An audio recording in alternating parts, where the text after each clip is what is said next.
Hello, everybody. My name is Paul Beckwith, and in this video, I'm going to talk about a new paper with the principal author being Hawkins, Ed Hawkins, and he came up with these concepts to illustrate climate change, basically global temperature changes. Instead of using graphs, using these so-called stripes or warming stripes. And they published the preprint of a paper just recently expanding the use of this concept to depict data, but not just for the atmosphere at the surface, but also temperatures up through the troposphere, up into the stratosphere, and also deep down into the oceans with these warming stripes. And it's a very effective way to communicate climate change. So let's talk about the new data that is depicted and, Ed Hawkins and his work. So this is a figure in the paper. So I'll come back to this in a minute. But I want to start at the beginning here. So this was a tweet by Ryan Katz-Rosine. I've got to meet him sometime soon. He's at University of Ottawa. He's in my neck of the woods. And he posted some data from a new paper by Ed Hawkins et al. And I'll provide the link to this new paper in the description of this video. But before I do that, let's look at Ed Hawkins. So he's a British data scientist, and there's a great Wikipedia page on him, and you can see some of the warming stripes ideas, and these have been entered into art competitions, etc. It's a really effective way to communicate climate change. So this is a warming stripes spark climate conversation. So this is a new, paper that's just been put out. So there's a lot of good stuff, and there's a website called Show Your Stripes where you can go and you can put your continent, your location, your city, etc., and you can see, what the warming stripes are like. Climate visuals. Okay, so this is all ways of communicating climate change in a more effective fashion. So these ideas are all very important. This is the Wikipedia page on Ed Hawkins. And so he's a British climate scientist, professor of climate science at the University of Reading, principal research scientist at the National Center for Atmospheric Science. And so he's known for his data visualizations of climate change for the general public, such as warming stripes and climate spirals as well. Okay, he's actually got his PhD in astrophysics. He looked at galaxy clustering, redshifts. As galaxies are receding, they cause a so-called redshift, and so on. Also being in departments of meteorology, etc. So May 9th, 2016, he published the climate spiral data visualization graphic, which is this. I'm sure you've seen this, and it went viral. So this is one of his early warming stripes graphics. It shows global warming from 1850 to 2018. And it's a minimalist graphic. It's stripped of unnecessary clutter. It's a lot easier for many people to understand than seeing a graph. And then he also did this climate spiral. So let's have a look at the climate spiral. So what there is the months are around here, January through December. There's a ring for 1.5 C, a ring for 2 C. This is change relative. This is from 1850 to 2018. Was when he first generated this type of way of depicting the data. And it's very, very effective.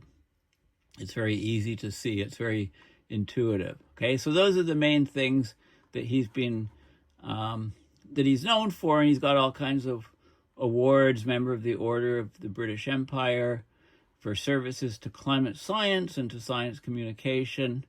Climate, one of the top 10 climate influencers. This was back in 2019 or so on. Okay, and there's some of his publications and so on. Okay, so let's look at the paper, but before we do that, let's look at the Show Your Stripes site. So you can just see the warming stripes. This is for the globe. You can label them with the years, so 1850 to present. You can put bars on them to indicate the temperature change, and you can put bars with scales. So you can have the years 1850 to present and the temperature, right? This is relative to a fairly recent climatology, 1961 to 2010. Okay, so you can see, the blues colder periods, reds warmer periods. It's very intuitive. I'm going to go to my region, North America. This is Canada, temperature change in Canada. And you can go to, let's go to select Ottawa here. Okay, so this is temperature change in Ottawa. It's from 1850 to present, and you can see the baseline or the average, the zero here. It's the average of 1961 to 2010. So that's like about a 50-year time scale when it's averaged. So you can see the warming, and you can do this for most major cities in the world. So it's a very useful way to depict things. If we look at the just the stripes themselves, you can see this. So there's a lot of variation, right? There's some red lines way back. You can look at the years, some warm years, cold years, and you can see the trends. Quite a bit of variability for Ottawa. So you can look at this, like I said, for your region of the world. And this is the paper, Warming Stripes Spark Climate Conversations from the Ocean to the Stratosphere. And the warming stripes are an iconic climate data visualization adopted globally as a symbol of our warming world. So in this paper, they look at the origin and the use of the warming stripes for communication, including understanding long-term changes in the climate and consequences of future emission choices. So the stripes are extended to look at the temperature variation throughout the climate system. So not just at the surface, but going up through the troposphere, where weather happens, up into the stratosphere, and also in the ocean surface, but also the different layers as you go deeper and deeper into the ocean. So you can see the huge warming in the troposphere and the cooling in the stratosphere and the huge warming in the oceans. Okay, so I'll look at some more details on this paper, but first of all, let's just look at the figures. So this is figure 1 from this paper. Shows global temperature change. This is from 1850 to 2024. The baseline, when you see a graph, the baseline is normally like 1850 to 1900, something like that, which it is here. And you can see we've gone over 1.5. When you do the stripes, you choose a different baseline, so the colors kind of work out. You can tweak them. 1961 to 2010 is the baseline for the transition between the blues and reds in this plot up above. So, if people look at this, some people really love graphs, other people don't, and it kind of turns them off. So this is visually representative and very easy to see what's going on. Okay, so that's the first figure in this paper, new paper. The next one is global temperature change in the atmosphere and ocean. So this is through all the layers. So this is basically the surface and sea level. We've got the surface temperature, how it's changed, how it's getting warmer and warmer over time. This is from 1960 to present. You can see how it's increasing. And then you can go up above the ground. So it's divided into lower troposphere, mid-troposphere, and upper troposphere, and you can see warming throughout. Significant warming from 2000 onwards in this region. Then when you go up higher into the stratosphere, what we're seeing is over time you're getting a cooling of the stratosphere. This is the lower stratosphere, lower to mid-stratosphere, upper stratosphere. The cooling is strongest in the upper stratosphere. So you can see how it's cooling. And why is the upper stratosphere cooling with climate change, global warming? Because more and more of the heat is being trapped in the troposphere. So the radiative, the light comes in, heats the surface of the Earth, then that radiates out, heating the atmosphere. Most of the infrared is absorbed by the greenhouse gas effect in the lower atmosphere.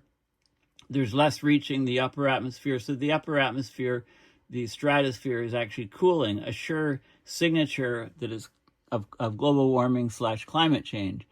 And then we can look in the oceans. So this is the ocean surface here, and 90% plus of the heating of the Earth is heating the oceans. It takes a lot of energy to heat oceans because the density of seawater is much, much higher. The heat capacity of seawater is much, much higher than that of air. Density is 1,000 times higher. So you can see this is the down to 100 meters of water depth in the oceans, huge warming. But you can see as you go deeper, this is 100 to 200 meters. You can still see significant warming, 200 to 300, and 300 to, this is to 400, I guess, here. Very, warming throughout the water column. You can go deeper, 500 meters, 1 kilometer, or 1,000 meters, 1,500 meters. Okay, so we're over 1,500 meters, 1.5 kilometers deep in the water, and we're still seeing warming of the water column occurring. Okay, so this is this is a fantastic depiction of how the heat is warming all aspects of the planet. It's causing the greenhouse gas effect. It's causing heating of the atmosphere where all the weather happens, and the ocean to deep depths, and it's cooling the stratosphere, more so in the upper stratosphere, which we expect because the radiative forcing is reduced because most of the energy is being absorbed in the lower atmosphere and oceans. 90% in the oceans and less than 10% in the atmosphere. Okay, so very key graph. There's a lot to think about with that graph. This is figure 3 in the paper. Global temperature variations over the last 2,024 years. So it's basically from years 1 to 2000, or 1 to 2000 is data from Pages 2K, and this is recent Hadley. This is the European temperature data sets from 2001 to 2024, and you can see the huge warming. This would be 1 Celsius. We're over 1.5 now, and you can see the CO2 levels, how they've rapidly taken off after the Industrial Revolution. Okay, so, huge increase. Invention of the steam engine was here, and subsequent rapid rise of CO2. And the last graph in the paper shows you, this is a warning, the warning stripes, I would say warming and warning. It shows global average temperature, 1850 to 2024. Okay, for 2 different emission scenarios. So here we are in 2025, this band here, right? So same above, same below, right? That's just where we are. And now we have 2 scenarios. We have if we undergo rapid action and aim and achieve net zero by 2050, seems like a pipe dream now, we can stay close to a 1.5 Celsius world. According to this, I think it would be more like 2. Delayed action, business as usual. We're going to a much, much warmer world, a world where the catastrophes will multiply. It'll be almost impossible to get insurance on houses. Infrastructure will be damaged, and it will be a world of migration and instability and chaos and corruption. Okay, so this is you know, very good way, very powerful way of depicting all of this data. And I can go back here to the actual paper. So of course, 2024 was the warmest year on record, above 1.5. We're now living through the warmest period in the whole of human civilization.